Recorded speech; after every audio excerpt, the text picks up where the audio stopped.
said there might not be a WrestleMania 2 or 3, but then there was a WrestleMania 2. They do 3 cities, and then you're in the Battle Royal with the football players and Andre and all that kind of stuff. What was that like at that point? Like you say, you'd wished you'd been on the first one. There's a second one. It's bigger, and you're in the ring with Andre. Like, talk about that. Well, I'll just say the most interesting part about WrestleMania 2 was that I was originally supposed to wrestle Ricky the Dragon Steamboat in a single match. And I was really excited about wrestling Ricky Steamboat because I thought I could finally show everyone that I could wrestle. And they broke it to me actually in Boston before I wrestled Ricky Steamboat for what was billed as a sort of they had us have a match just to kind of get a rough fight so we get familiar with each other. So I wrestled Ricky Steamboat 2 days on a tour. But I found out in the dressing room just when I got to the dressing room, they came up and told me that they changed the card and I wasn't wrestling Ricky Steamboat anymore. And I was just sick about it. I couldn't believe it. But for me, it was my first chance to really have a really good dance partner and go in there and have a really good match. Like, you know, in your mind, you envision all the stuff you could have done with Ricky Steamboat at that time period. And I think we would have had a really, just based on the 2 matches I had with him, I had the one match in Boston is on one of my DVDs or whatever that came out. But I really wanted to wrestle him. I always had a lot of respect for him even then. I think Ricky was considered, of the smaller wrestlers in those days, of the lighter wrestlers, size-wise, to be maybe the best in the world, one of the best. And so I was really crushed, and they changed it and put me in the Battle Royal. I was sick about it. I was going, nobody pays any attention to anybody in the Battle Royal, especially someone like me. I'm just basically a body in there, and being 230 pounds, I'm not going to stand out too much. And so I was really crushed about it. And I think they felt bad, but business is business. And I remember when they told me about it, I suggested to them, I said, well, I got an idea for the ending. And they're like, well, what's your idea? I said, well, why don't you have Andre the Giant throw me out on top of Jim the Anvil? And anyway, so they said, well, we'll think about it. And anyway, they came back a few weeks later and told me that Andre loved the idea, and so that's what we did. But the interesting about WrestleMania 2 was there's a lot of little interesting things. Andre, for some reason, hated all the football players, and he didn't want. And he basically said to me and Jim Neidhart not to let a football player near him. And so basically my job and Jim's job was to keep Andre busy in the match. And every time we saw anywhere like a football player near him, we'd go and double up on Andre and take him to another corner or something. But he was, it really made it good for me and Jim because Andre's, you know, the focal point of the whole Battle Royal really. And the football players, you know, the Refrigerator he was a natural born wrestler. I believe that the Refrigerator, of all the guys that have done those cameos as in wrestling, he was a born wrestler. We practiced a couple of little things with him, and he did them all perfect. Like I remember we threw him out of the one turnbuckle, I threw him out of the corner, and he did a somersault and came up and tackled me and Jim both at the same time. We practiced it a couple of times, and every time we practiced it, he knocked me right over the top rope. And it was pretty good. I remember that for a guy that was that had no experience being a wrestler, he was really good. And some of the other football players were really good. I know that there was one wrestler, Francis. His last name was Francis. He played with New England. He played with the 49ers, I think. But he was a great football player, and his father was a wrestler. In fact, his father was the promoter in Hawaii. And he came up to Jim and I in the little practice thing we had and said, please, whatever you do, you got to throw me out very delicately, because he's a football player. They have these $1 million contracts. None of them wanted to risk getting hurt, so they're all pretty. They're all scaredy cats. But I remember he wanted to be delicately tipped over the rope in a certain way, and I remember saying that's the way he did it, like the way he wanted us to throw him over. I thought, that's how he's going to get killed. And if you ever watch it, we throw him over at the end just the way he wanted, but he just about killed himself.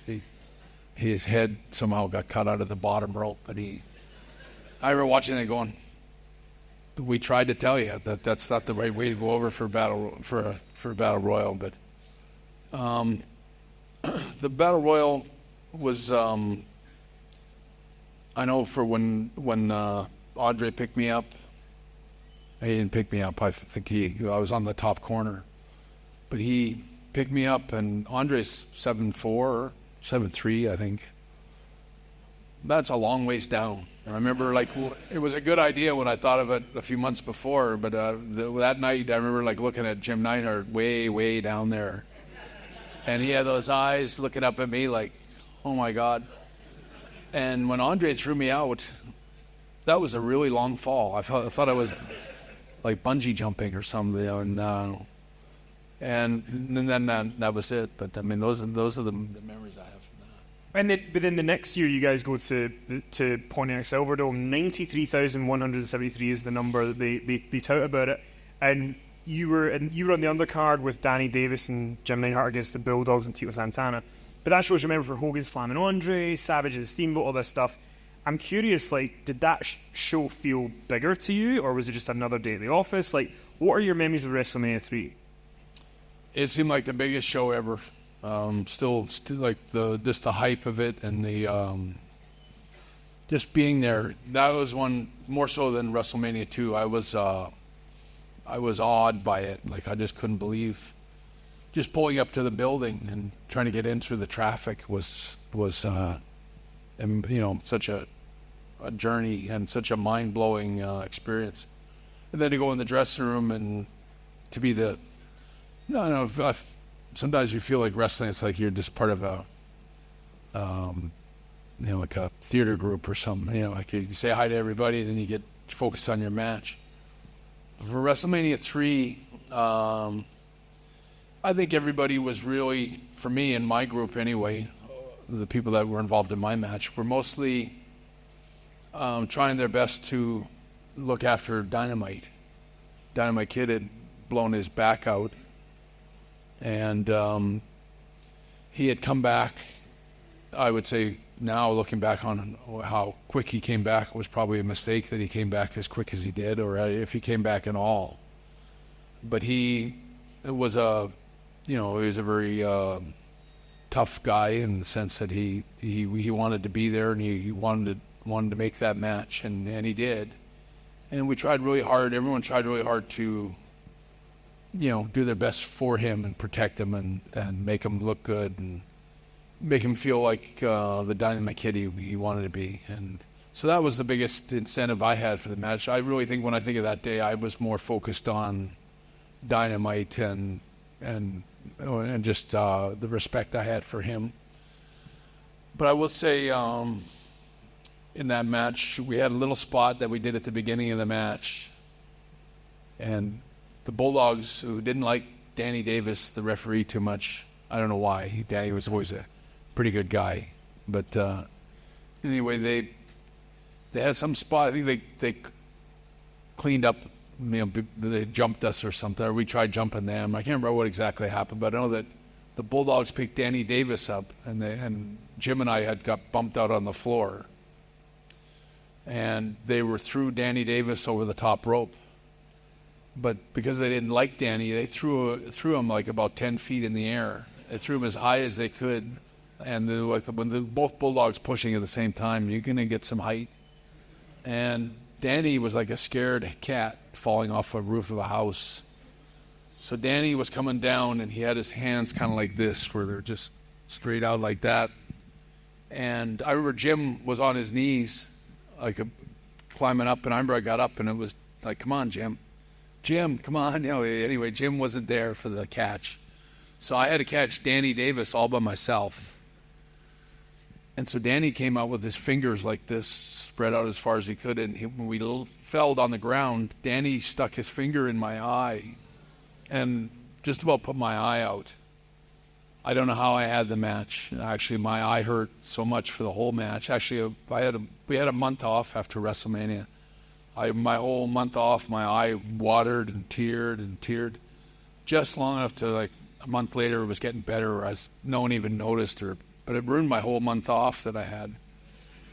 And it actually ruined my whole match. The whole match, I'm blinking, and my eyes tearing. I don't remember which eye it was now, but it really took all my attention from the match. Anyway, I couldn't focus on most of what we did. And when I watch it back, I'm pretty impressed and amazed that it was as good as it was. But I was, unfortunately, people always ask me, what do you remember about 93,000 people at Pontiac, Michigan? It's like, I remember Danny Davis poking me in the eye. And that's the truth. Because Dave Meltzer rated the Savage Steamboat match 5 stars.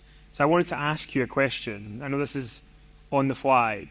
If you had to rate Hogan versus Andre out of 5 stars, how many stars would you give it? I'd give it 5 stars. I thought it was the best. I thought it was the best match Andre ever had. I thought it was, there's a little bit of fan. There's a fan in me as a wrestler, and the style was different then.